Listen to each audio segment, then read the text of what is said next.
Mother TV வழியாக உங்கள் அனைவரையும் சந்திப்பதிலே நான் மகிழ்ச்சி அடைகிறேன். புனித வாரத்தின் தொடக்க நாளாகிய குருத்து ஞாயிறை இன்று நாம் நினைவு கூறுகின்றோம். இந்த குருத்து ஞாயிறை தொடங்குகின்ற வேளையிலே குருத்தோலை பவனியிலே மகிழ்வோடு பங்கெடுக்கின்ற நாம் ஆண்டவருடைய பாடுகளின் பவனியிலே அதே மகிழ்வோடு பங்கெடுக்க தயாராக இருக்கிறோமா என்ற கேள்வியோடு இந்த சிந்தனையை நான் தொடங்க விரும்புகின்றேன். இன்றைய நாள் வழிபாடு 2 பகுதிகளாக அமைந்துள்ளது. முதல் பகுதி, திருப்பலிக்கு முன்னதாக நாம் ஓரிடத்தில் கூடி குருத்தோலைகளை மந்திரித்து ஊர்வலமாக ஆலயத்தை நோக்கி வந்த அந்த குருத்தோலை பவனி. இது எதை குறிக்கிறது என்றால், நம் ஆண்டவர் இயேசு கிறிஸ்து தம்முடைய இவ்வுலக வாழ்வின் இறுதியிலே எருசலேம் நகருக்குள் சென்றதையும்,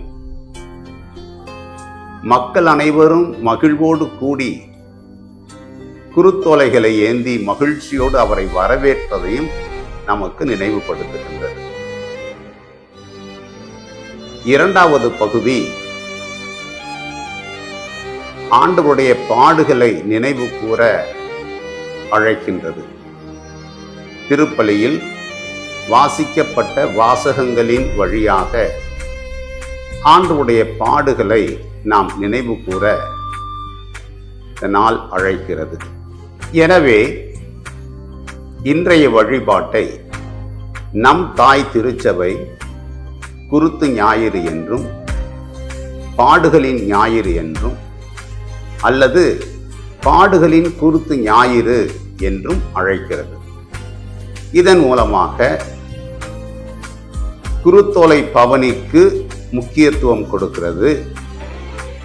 அதைப்போல ஆண்டவருடைய பாடுகளுக்கு முக்கியத்துவம் கொடுக்கிறது. இரண்டுக்கும் சரிசமமான முக்கியத்துவத்தை இன்றைய வழிபாடு கொடுக்கிறது.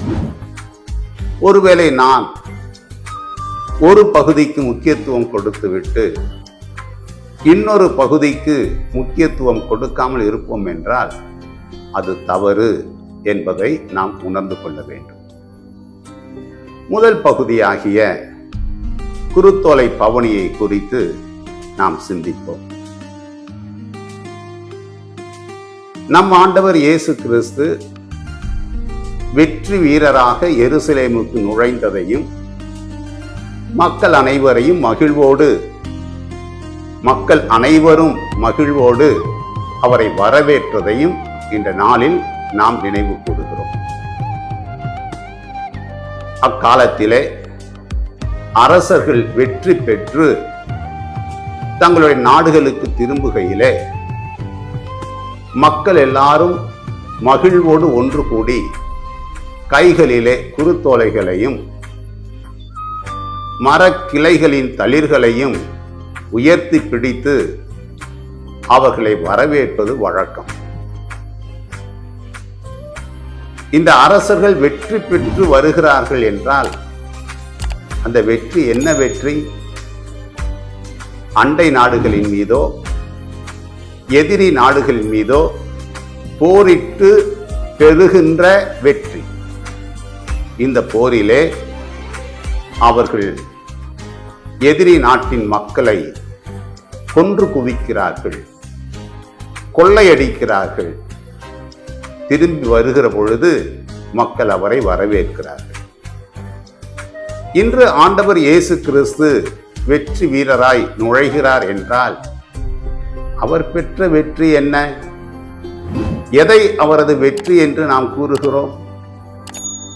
அவர் அண்டை நாட்டின் மீதோ எதிரி நாட்டின் மீதோ போரிட்டாரா? அல்லது மக்களை கொன்று குவித்தாரா? அவர்களுடைய வளங்களை எல்லாம் கொள்ளையடித்தாரா? மக்களை அடிமைகளாக கொண்டு சென்று கொடுமைப்படுத்தினாரா? அப்படி அவர் செய்யவில்லையே. அப்படி என்றால் அவருடைய வெற்றி என்ன என்று நாம் சிந்திக்க வேண்டியவர்களாக இருக்கிறோம். அக்கால அரசர்கள் பெற்ற வெற்றி போன்றது அல்ல என்பதை நாம் அறிய வருகிறோம். ஆனால் மக்கள் அதை அறிந்து கொள்ளவில்லை. மக்கள் அவரை புரிந்து கொள்ளவில்லை. எனவேதான் தாவீது அரசனோடு அவரை ஒப்பிடுகிறார். ஏன் தாவீது அரசனோடு ஒப்பிடுகிறார்கள்? தாவீது அரசன் இஸ்ராயேல் நாட்டினுடைய மிக சிறந்த வலிமை மிக்க ஒரு அரசராக இருந்தார். அவருடைய காலத்திலே எதிரிகளை எல்லாம் முறியடித்து இஸ்ராயேல் மக்களுக்கு ஒரு விடுதலை வாழ்வை கொடுத்தார். அதை போலவே ஆண்டவர் இயேசு கிறிஸ்து காலத்திலே இஸ்ராயேல் மக்கள் ரோமை பேரரசுக்கு அடிமைகளாக இருந்தார்கள். ஆக இந்த ரோமை பேரரசனுடைய அடிமைத்தனத்தை ஒழித்து இஸ்ராயேல் மக்கள் விடுதலை தரக்கூடிய ஒரு தலைவராக ஆண்டவர் இயேசு கிறிஸ்துவை பார்த்தார்.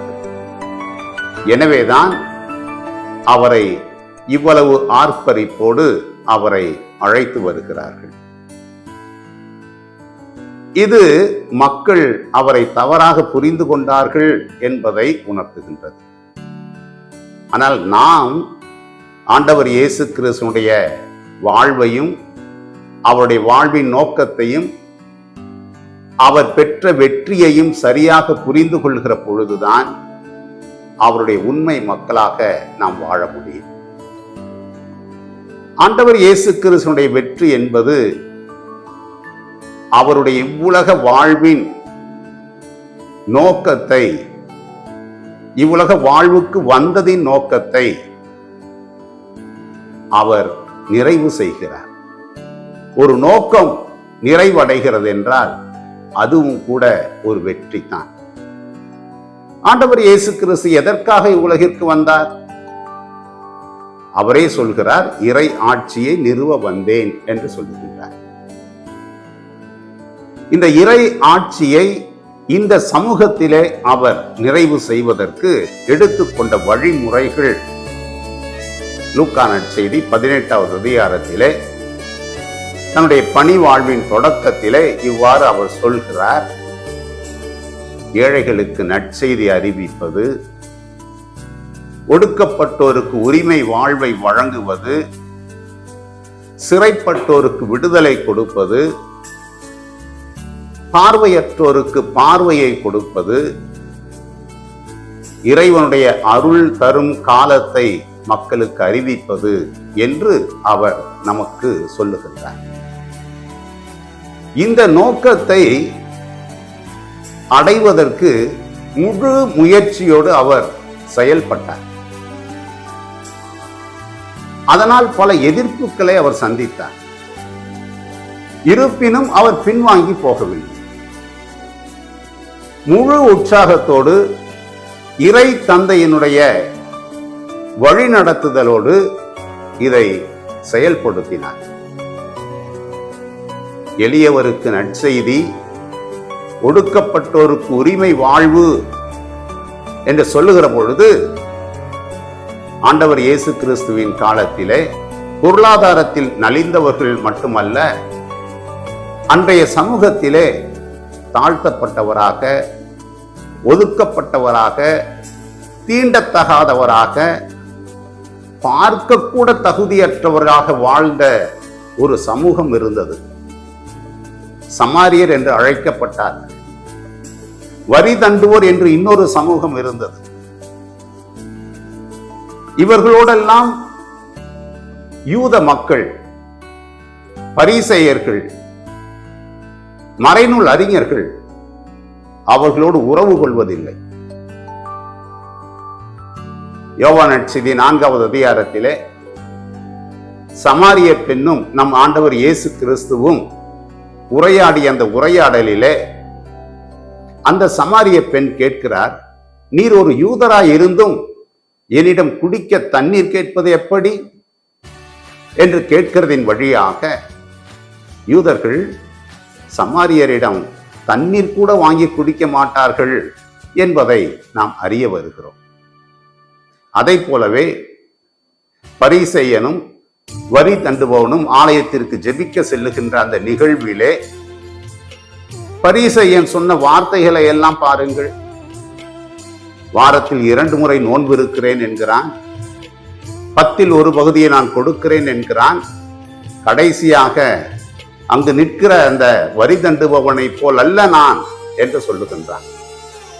ஆக எப்படி அவர்கள் இந்த மக்களை நடத்தினார்கள்? ஆக ஆண்டவர் இயேசு கிறிஸ்து இறை ஆட்சியை கொண்டு வருவது என்பது சமூகத்திலே சமத்துவத்தை ஏற்படுவதின் வழியாகத்தான் என்பதை உள்ளத்திலே உணர்ந்திருந்தார். பார்வையற்றவர்களுக்கு பார்வை கொடுப்பேன் என்று அவர் சொல்லுகின்றார். இந்த பார்வையற்றவர்கள் யார்? கண் தெரியாதவர்கள் அல்ல, மனம் மழுங்கி போனவர்கள், மற்றவர்களை சமமாக பார்க்க தவறுகிறவர்கள். அந்த பார்வையற்றவர்கள் பரிசேயர்கள். அந்த பார்வையற்றவர்கள் மறைநூல் அறிஞர்கள். ஆகவே அவர் அவர்களுக்கும் அறிவுரை கூறுகிறார், அவர்களை கண்டித்து திருத்துகின்றார். அவர்கள் சொல்வது போல் செய்யுங்கள், அவர்கள் செய்வது போல் செய்யாதீர்கள் என்று சொல்லி அவருடைய செயல்கள் தவறு என்பதை சமூகத்திற்கு சுட்டி காட்டுகின்றார். பரிசேயர்களை பார்த்து, நீங்கள் வெள்ளையடிக்கப்பட்ட கல்லறைகள், வெளியிலே பார்ப்பதற்கு அழகாக இருக்கிறீர்கள், ஆனால் உள்ளுக்குள்ளேயோ அசுத்தம் இருக்கிறது என்று அவர்களுக்கு சுட்டி காட்டுகின்றார். இப்படியாக அவருடைய சிந்தனையிலும் அவருடைய செயலிலும் நடவடிக்கைகளிலும் அவர்கள் திருந்த வேண்டும் என்பதை அவர்களுக்கு உணர்த்தி கொண்டிருக்கிறார். இன்னொரு சாரார் பாவிகள். பாவிகள் என்று ஒதுக்கப்பட்டவரையும் கூட ஆண்டவர் இயேசு கிறிஸ்து அன்பு செய்தார். விபச்சாரத்தில் பிடிப்பட்ட பெண் நிகழ்ச்சியிலே நாம் பார்க்கிறோம். எல்லோரும் கல்லெறிய வேண்டும் என்று நிற்கிற வேளையிலே, உங்களில் பாவம் இல்லாதவன் முதலில் கல் எறியட்டும் என்று சொல்லி அவரை சிந்திக்க வைக்கிறார். இறுதியாக, நானும் உன்னை தீர்ப்பிடேன், இனி பாவம் செய்யாதே என்று சொல்லி அனுப்புகின்றார். ஆக ஆண்டவர் இயேசு கிறிஸ்து தன்னுடைய போதனை வழியாக, தம்முடைய செயல்களின் வழியாக எளியவருக்கு நற்செய்தியை அறிவிக்கின்றார். ஒடுக்கப்பட்டவருக்கு உரிமை வாழ்வு கொடுக்கின்றார். சிறைப்பட்டவர்களுக்கு விடுதலையை கொடுக்கிறார். பார்வையற்றவர்களுக்கு பார்வையை கொடுக்கிறார். இதனால் அவருடைய வாழ்விலே எதிர்ப்புகள் வருகிறது. அவரை கொல்வதற்கு கூட முயற்சி செய்கிறார்கள். ஆனால் அவர் பின்வாங்கி போகவில்லை. ஆக இந்த கொள்கையிலே அவர் செயல்பட்டதுதான் உண்மையான வெற்றி. ஏதோ மேலோட்டமாக ஒரு சில செயல்களை செய்துவிட்டு பின்வாங்கி போகிறவர் அல்ல ஆண்டவர் இயேசு கிறிஸ்து. இந்த கொண்ட கொள்கையை நிறைவு செய்கிறவர் தான் ஆண்டவர் இயேசு கிறிஸ்து. ஆக அன்பு மக்களே, இன்று நாம் சிந்திக்க அழைக்கப்படுகிறோம். குருத்தோலையை ஏந்தி மகிழ்வோடு வருவது பெரிதல்ல.